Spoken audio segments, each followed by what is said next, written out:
Hello, my lovely viewers. Welcome back to my channel. This is Kea from Princess World. আমরা সবাই ভালো আছি আর আশা করছি তোমরাও সবাই অনেক ভালো আছো।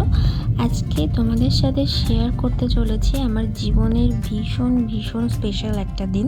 রানাঘাট টু শিয়ালদা, তারপরে শিয়ালদা স্টেশন থেকে ট্যাক্সি নিয়ে আমরা এখন হাওড়া স্টেশনের দিকে যাচ্ছি। আমার জীবনের ভীষণ বড় একটা স্বপ্ন ছিল যে আমি নিজের উপার্জনের টাকায় আমার নিজের কাছের মানুষদেরকে নিয়ে কোথাও একটা যাব।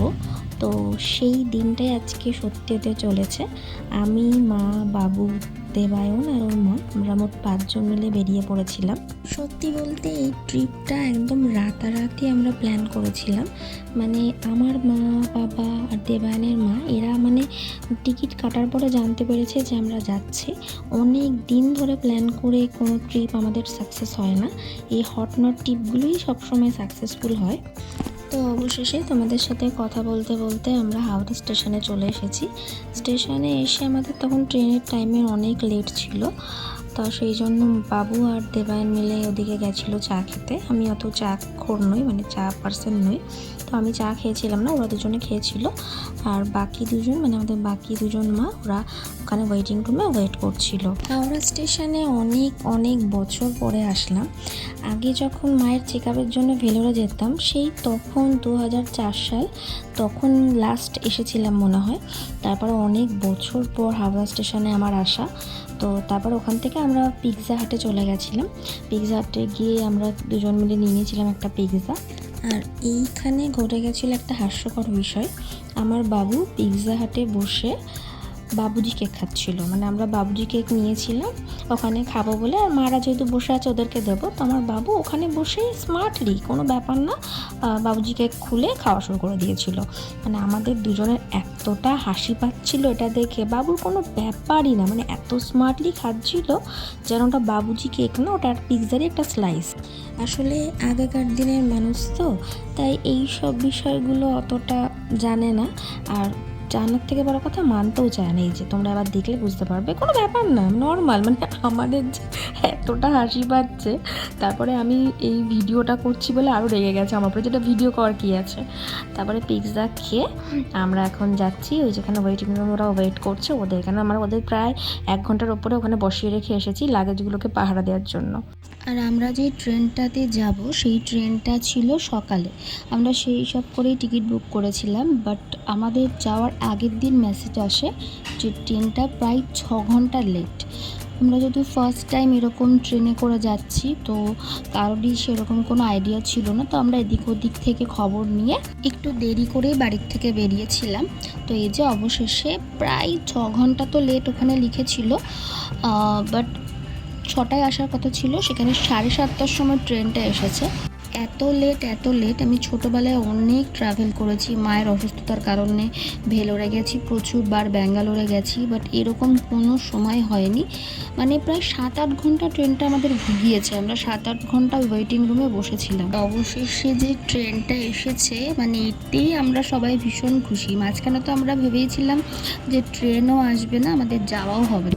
ট্রেনে উঠেই ফার্স্টে আমরা কিছু স্ন্যাক্স নিয়ে নিয়েছিলাম, কারণ আমাদের প্রত্যেকেরই ভীষণ খিদে পেয়ে গেছিলো। আর মুখ চোখের অবস্থা দেখতেই পাচ্ছ। আর আমার বাবু তো অলওয়েজ ফোনে ব্যস্ত, একটা ফোন দিয়ে দিলে আমার বাবু জগৎ ভুলে যায়, আশেপাশে কি হচ্ছে না হচ্ছে ডোন্ট কেয়ার। ট্রেনটা তো প্রথমে প্রচুর লেট করে এসেছে, তারপরে ট্রেনের যা গতি, এর থেকে মনে হয় হেঁটে চলে গেলে আগে পৌঁছে যেতাম আমরা। এত স্লো যাচ্ছিল ট্রেনটা। আর ট্রেনে বেশিরভাগই সিট ফাঁকা। আমরা যখন টিকিট বুক করছিলাম সেই সময় বেশিরভাগই সিট বুক ছিল, বাট ট্রেনে উঠে দেখি অন্য কাহিনী। কয়েকটা প্যাসেঞ্জার, অতবারটা বগির মধ্যে আমরা কয়েকজন ছিলাম। হাতে গুনে বলতে গেলে আমার যতদূর মনে হয় আমাদেরকে নিয়ে আর 4টে কি 5টা না 4টে হবে ফ্যামিলি ছিল। কয়েকজন লোক তো 3 জনের যে সিটগুলো ওগুলোর মধ্যে শুয়ে যাচ্ছে, এতটাই ফাঁকা ছিল। মানুষে মনে হয় বেশিরভাগই সবাই ক্যান্সেল করে দিয়েছে, আর করবেটাই বা কি। যেখানে সকালের ট্রেন সেখানে বিকেল গড়িয়ে সন্ধেবেলায় ট্রেন এসেছে, আর ট্রেন এসে ট্রেনের যা গতি, পুরো একটা দিন নষ্ট। আর তোমরা হয়তো ভাবছো যে এতক্ষণ ধরে ট্রিপের কথা বলছি, ট্রেনের কথা বলছি, বাট কোথায় যাচ্ছি এক্স্যাক্ট সেই জায়গার নামটা বলছি না। তো আরেকটু অপেক্ষা করো, আমরা আমাদের গন্তব্যে চলে এসেছি, ট্রেন প্ল্যাটফর্মে চলে এসেছে। খুব বড় একটা জায়গাতে নিয়ে যেতে পারিনি, আমার সাধ্য অনুযায়ী আমি চেষ্টা করেছি ওদেরকে নিয়ে যাওয়ার, কারণ আমার ভীষণ স্বপ্ন ছিল, মানে স্বপ্ন বলো ইচ্ছা বলো যেটাই বলো, যে আমি নিজের টাকাতে ওদের সবাইকে কোথাও একটা নিয়ে যাব। তো এই যে চলে এসেছি, এবার বুঝেই গেছো যে আমরা কোথায় গেছি। দীঘাতে আমরা যেই সময় নামি তখন প্রায় রাত 1টা বাজে। তো আমরা তো ভেবেছিলাম স্টেশনটা পুরো ফাঁকা থাকবে, বাট না, ট্রেনের সব লোকগুলো যখন নামলো বেশ স্টেশনটা জমজমাটি হয়ে গেছিলো। আর টোটোওয়ালা, অটোওয়ালা এরা যা ভিড় করেছিল, তো স্টেশনটা মোটামুটি জমজমাটি ছিল। আর সব থেকে আশ্চর্যের বিষয় ছিল মার্চ মাসের মতন সময় দীঘাতে এত ঠান্ডা ওয়েদার। আমি রীতিমতো মায়ের একটা ওড়না জড়িয়ে নিয়েছিলাম, আমার এতটাই ঠান্ডা লাগছিল। স্টেশনে নেমেই আগে আমরা সবার জন্য খাবার নিয়ে নিয়েছিলাম, মানে রুটি নিয়েছিলাম। অত রাতে তো আর রুটি ছাড়া সেরকম কোনো কিছু খাওয়াও যাবে না, আর পাওয়াটাও মুশকিল। আর সেই সকালে আমরা ভাত খেয়ে বেরিয়েছিলাম, কারোর পেটেই সেরকম কোনো ভারী খাবার পড়েছিল না।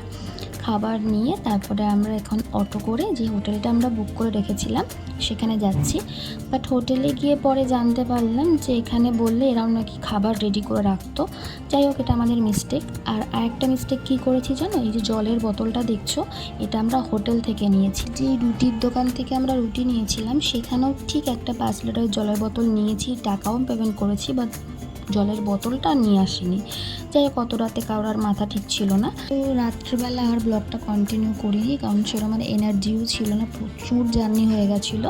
তো এই যে পরের দিন সকালবেলা উঠে এখন রেডি, এখন আমরা সমুদ্রে যাব। আমার পার্সোনালি সমুদ্রটা না ভীষণ ভালো লাগে, আমি জানি না কেন।